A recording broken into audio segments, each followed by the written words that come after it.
Está del otro lado esperándonos hace un ratito la diputada Bernaza para charlar con nosotros. Hola, ¿cómo le va, diputada? Gracias por hacerse un ratito para charlar. Me parece que está muteada, Claudia. No aprendemos más. Ahí está. Pasa la pandemia y seguimos sin aprender. Gracias por esperar. No se preocupe, nos pasa a todos. Gracias por esperarnos ahí un ratito, pues sabemos que tienen todos agendas muy, muy ajustadas. Valoramos un montón el tiempo que nos dedican y poder conversar, porque son temas sumamente interesantes los que se tocaron allí en la bicameral de la que estuvo participando, ¿no? Sí, por supuesto. La verdad que fue un placer recibir a los defensores y defensoras provinciales. Vinieron de Córdoba, la doctora Amelia López, de La Pampa, Juan Pablo Meaca, de Misiones, Miguel Ángel Molina, de Santa Fe, Analía Colombo, y de Santiago del Estero, Leandro Dubre. Perdóname, pero me parece una forma de agradecerles y reconocerles el hecho de nombrarles. Entonces, claro, por eso quería que tuvieran todos y todas los nombres de quienes participaron, porque la verdad que esta interconexión, esta conexión con la bicameral nuestra es muy importante en términos del federalismo, en términos de una política de niñez consensuada, acordada en todo el país. Por eso mi agradecimiento, la forma de expresar mi agradecimiento es nombrándolos y nombrándolas. No, al contrario, me parece que coincido con eso, ¿no? De destacar quiénes son los que cumplen funciones tan importantes a nivel provincial. Bueno, recién hablábamos con una de sus colegas sobre cuántas cosas que todavía faltan para darle respuesta a nuestros chicos, ¿no? En temas muy sensibles, como pueden ser situaciones de abuso sexual, situaciones de familias en tránsito, casos de adopciones por ahí complejas. Usted incluso viene trabajando mucho en esta cuestión. Nos gustaría que nos comente desde qué es lo que cuenta su proyecto al respecto de algunas crianzas que vale la pena mirarlas desde otra perspectiva, ¿no? Sí, te agradezco que me puedas preguntar este tema en particular, que además salió durante la reunión, y yo le agradezco a la diputada Jimena López su reconocimiento a textos que he escrito sobre la materia y los proyectos de ley que tengo en la materia. En materia de abuso sexual infantil y otras vulneraciones de derechos que hoy salieron en la reunión, yo comento siempre que hay que llegar antes. Cuando uno genera ámbitos donde los chicos pueden expresar y las chicas pueden expresar sus proyectos de vida, cuando hay acompañamiento comunitario, te aseguro que bajan, pero notoriamente, los casos de violencias, abusos, la imposibilidad de vivir una infancia.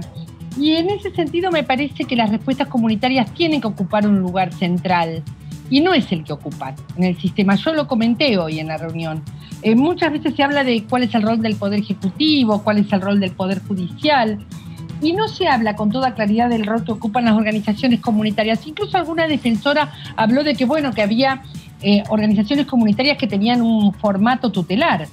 Sí, por supuesto, lo mismo pasa con el Estado y con el Poder Judicial. A pesar de que está la ley, tienen a veces formatos tutelares, con lo cual quiero aclarar que yo no romantizo el rol que cumplen las organizaciones comunitarias. Digo que la respuesta debe darse en territorio y en el ámbito de vida de los chicos y chicas, y en ese sentido tengo un proyecto de ley referido a la priorización y fortalecimiento de las respuestas comunitarias, tanto de convivencia, crianzas comunitarias, como respuestas de acompañamiento. Diputada, justamente... a la hora de la vulneración de derechos. Claro, ¿no? claro, sí.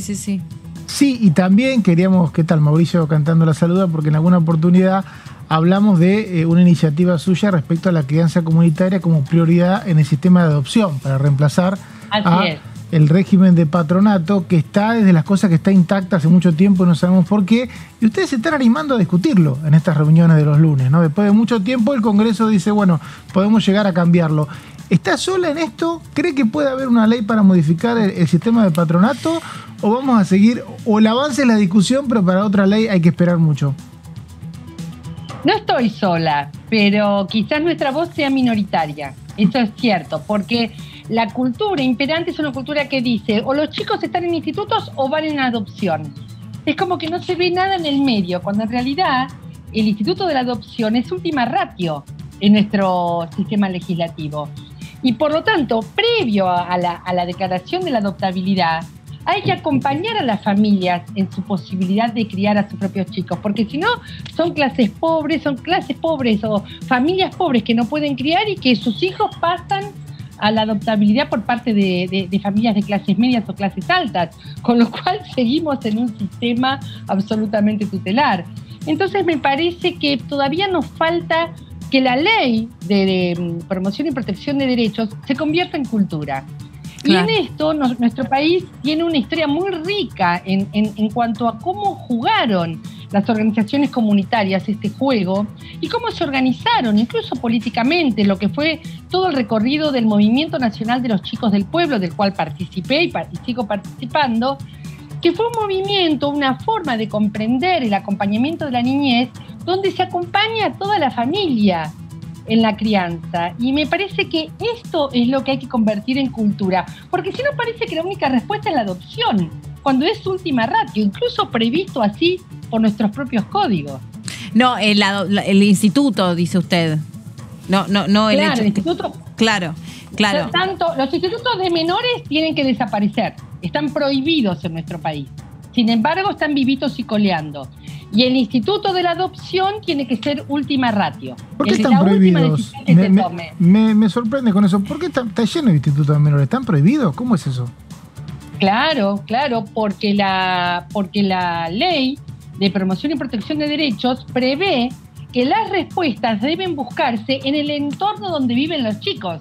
No generar un traslado del chico a un instituto de menores en La Plata. En caso de que los chicos estén judicializados, ¿no? Dice usted. En las causas que están judicializadas o no.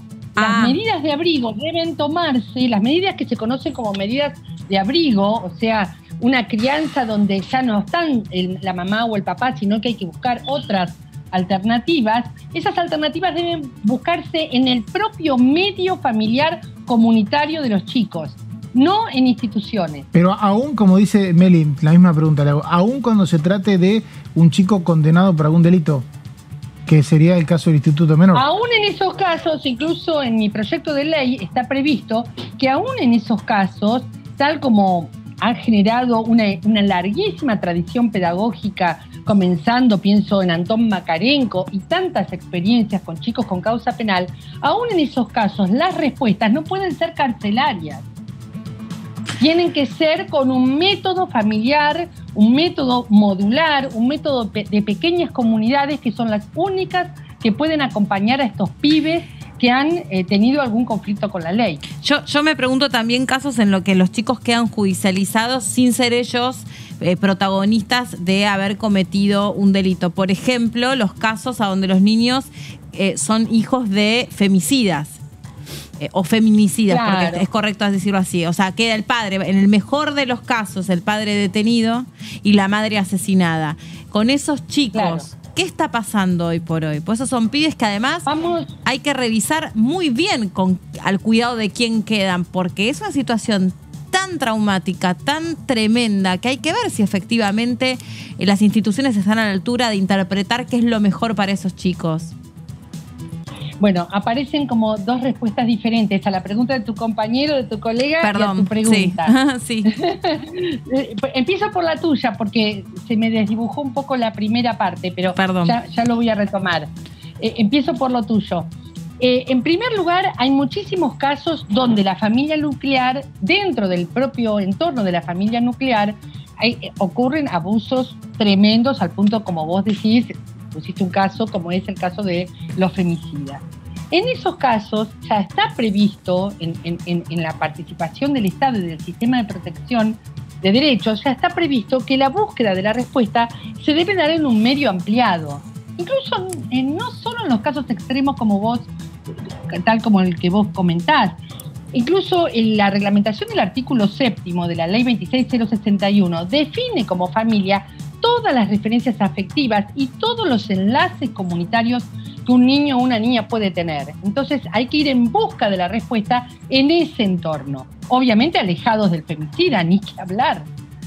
Pero en general se buscan otros vínculos que puedan ser relevantes para los chicos y chicas. Diputada. En cualquier caso, y aun cuando haya que alejarlo del medio territorial para que no esté cerca por el motivo que fuera, en cualquier caso, la respuesta que hay que dar tiene que ser una respuesta que se parezca a un medio familiar tal como lo preveía Eva Perón en los modelos que ella proponía en la Fundación Eva Perón. Diputada, ¿cómo le va? Martín Iatali lo saluda. Diputada, la cambio de tema y aprovechando que usted forma parte de la Comisión de Intereses Marítimos Fluviales, ¿qué información tiene hasta ahora de las pérdidas que hubo en términos económicos a raíz de la bajante en los ríos por las sequías y los problemas que hubo en los últimos tiempos?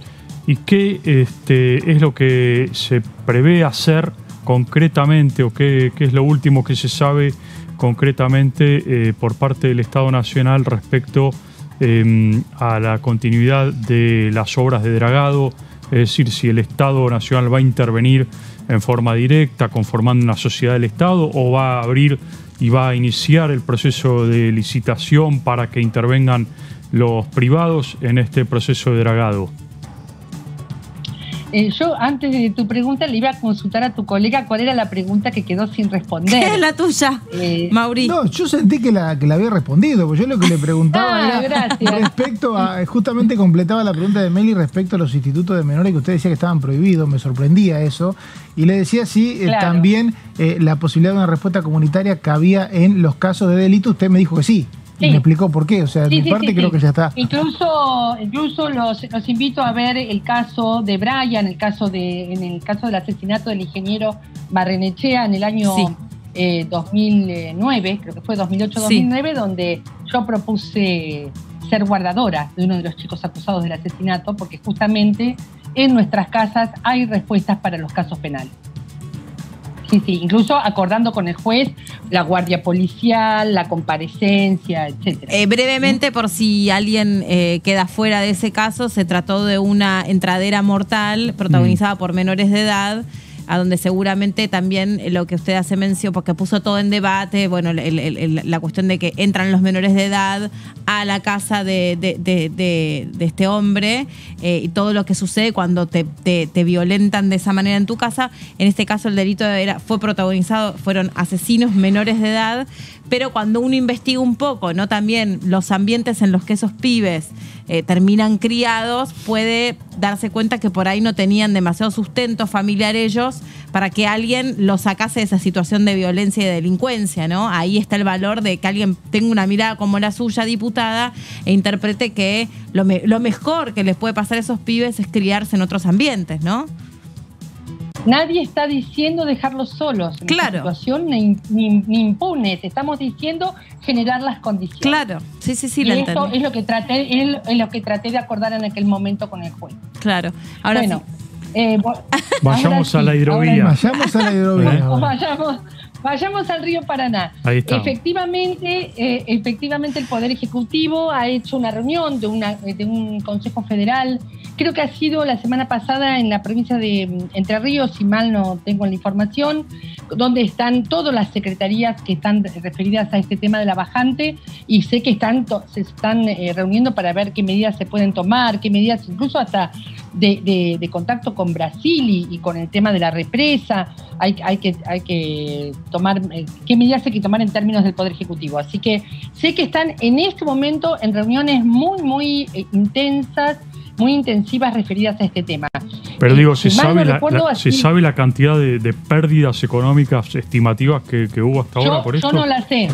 Yo no la sé. Yo supongo que se deben estar haciendo los cálculos, por supuesto. Bien. A ver, no hay que ser demasiado matemático ni tener grandes conocimientos para darse cuenta que las pérdidas tienen que ser enormes. Claro. Y que se ha convertido en un tema de primer nivel en la agenda pública. Claro. Al punto tal, ya le digo, que se ha reunido este Consejo Federal.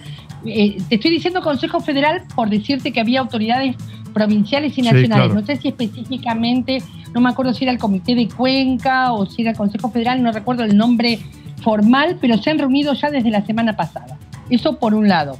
Y por otro, efectivamente, se está avanzando tanto en lo que es la construcción o la puesta en marcha del Canal Magdalena, como en lo que va a ser el nuevo formato que va a tener el dragado del río Paraná y efectivamente se está pensando en una sociedad del Estado en este último caso, Diputada, para su administración. Le sigo con ese tema porque usted es de la provincia de Buenos Aires y el canal de Magdalena fue un pedido del gobernador Axel Kicillof. ¿Cuánto cambiaría la situación en los puertos de la provincia, del sur de la provincia, la existencia de un canal de Magdalena que conecte el mar con el río? Mira, yo no soy de la idea de que nosotros tenemos que dejar de lado el canal Punta Indio y lo que es nuestra conectividad con el puerto de Montevideo. Yo no soy de la idea de que eso es malo y el canal Magdalena es bueno.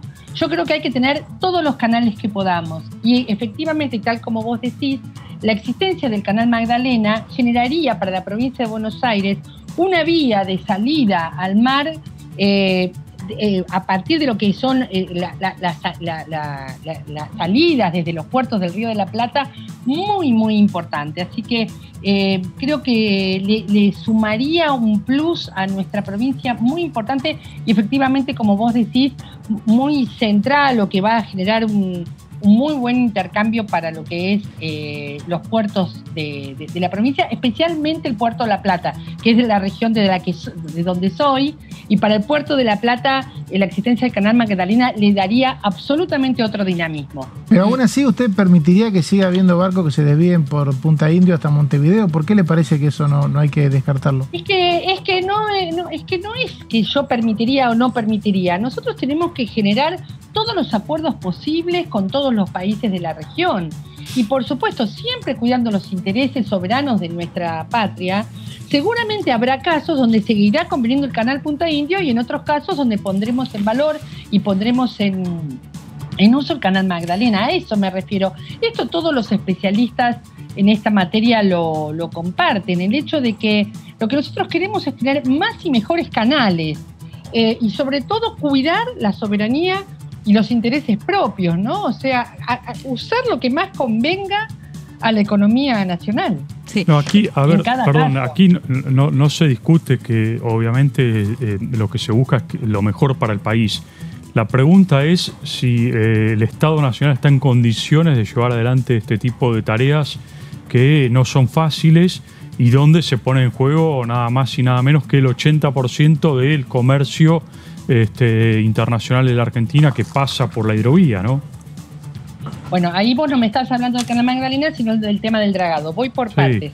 Respecto del canal Magdalena, ya está presupuestado, ya está previsto un presupuesto para su construcción y apostamos fuertemente a que sea un gran plus para la economía de la provincia de Buenos Aires. Eso por un lado. Correcto. Por otro lado, cuando el Estado no tiene ni las maquinarias ni las capacidades para realizar determinadas obras, genera licitaciones para la administración por terceros. Lo que nunca delega es la decisión soberana y por eso es tan importante la sociedad del Estado en el caso del dragado del río Paraná. Porque la decisión de cómo, cuándo y en qué oportunidad hacerlo tiene que ser del propio Estado y luego sí licitar la tarea en sí misma. Diputada, le queremos agradecer muchísimo este tiempo que tuvo con nosotros. Muy interesante todos los temas abordados y seguramente sigamos en contacto. Gracias, muy amable. Gracias a ustedes, como siempre. Hasta la próxima.